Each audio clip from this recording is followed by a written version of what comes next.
A finals dels 60 i principis dels 70, la festa a Terrassa va perdre molta força.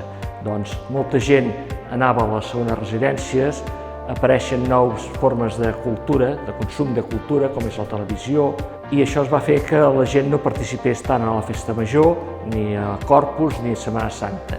L'Ajuntament, amb la seva comissió, va intentar fer tot de reformes de la Festa Major, no se'n va sortir, fins que amb la crisi econòmica dels anys 70, un any ja l'Ajuntament va decidir no dedicar els diners a la Festa Major, sinó als parats. A partir d'aquí va ser la societat, tant associacions de veïns com altres entitats culturals, que van voler portar la festa al carrer. Hi havia ganes de que la gent sortís al carrer, això és lligat amb el final del franquisme, i un grup de persones es va dedicar a reestructurar la festa, agafant elements antics i incorporant de nous.